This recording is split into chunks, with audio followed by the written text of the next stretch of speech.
shteti social nëpërmjet mirëqenies dhe barazisë sociale.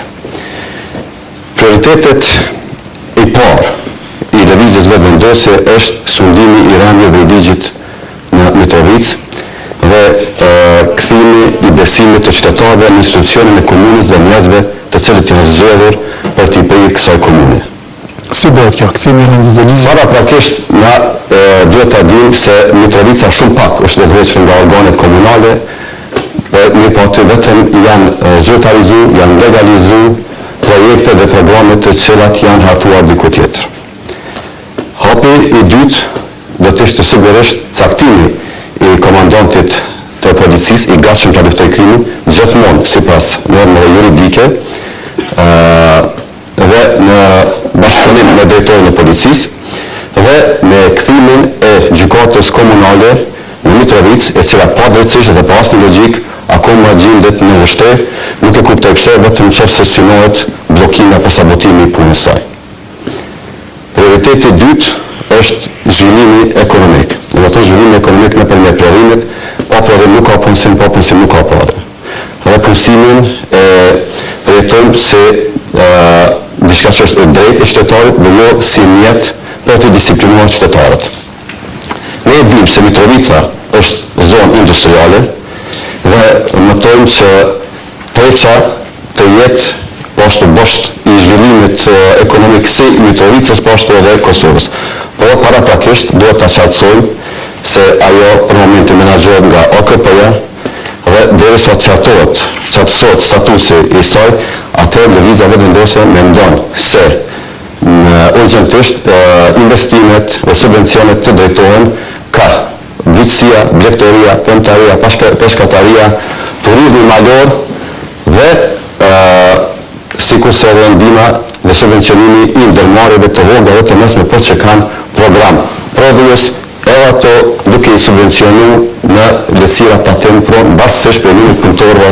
Faleminderit, kemi kohë sigurisht edhe për të elaboruar nëse dëshironi, zoti Spaviu herën e kaluar pra kemi qenë në balotazh me koalicionin për Kosovë 3 me AKR faktikisht, dhe tash jeni si kandidat i pavarur. Prioritetet tuaja?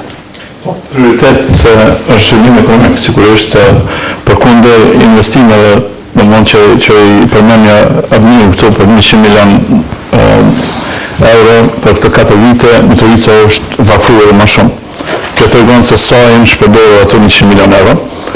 Edhe tregon, nuk e përmendi që një pjesë e madhe projekteve janë rezultati i lobimit tim që e kam bërë akoma para se të filloj ky mandat 4 vjeçar, duke pritur që t'jem kryetari i Mitrovicës dhe duke lobuar për që sapo ta marr mandatin të kem projekte të gatshme. Ku keni lobuar dhe ku besoni se kanë shkuar ato që kanë ato mjete që kanë bashkuar me Bruxelles, kam lobuar tek Komisioni Evropian, te Bashkimi Evropian. Të gjithë ky lobim unë kam menduar që kur edhe masi rezultatet zgjedhjet përfundoi ashtu siç përfundoi, unë nuk kam dashur që të ndërpres to. Kam thënë që vazhdojmë në çështje vërtetë, unë kam dyshuar që një pjesë aty në parë të do të vijë, po kam thënë barën le të vinë projekte në Mitrovic, le të ketë përfundim, por nuk e kam mujt në marrë në mend që gjithë ato parë kanë shkuar huq. Gjithë ato parë kanë shkuar në projekte të cilat s'kanë sjell kurrë Mitrovicës, që kanë mbështuar fukarallakun Mitrovic, që kanë bërë situatën shumë vetëm një projekt të cilën që kanë bërë më shumë dëm se sa herë. Për shembull, qendra biznesi marrë në parkun e vetëm qytetit, është shkatruar edhe ai park që ka ekzistuar, është mbyllur çdo qytet aty ku është linjë, ku është ura kryesore, është ambient i hapur, aty pikërisht është mbyllur. Tjetër që 2-3 vjet sportistët janë ndonë jashtë hallës sporteve, në këto park kanë mujtë marrue 3 hallat sporteve deri tash. Janë arsytuar 60 miliona për rinovimin e hallës sporteve.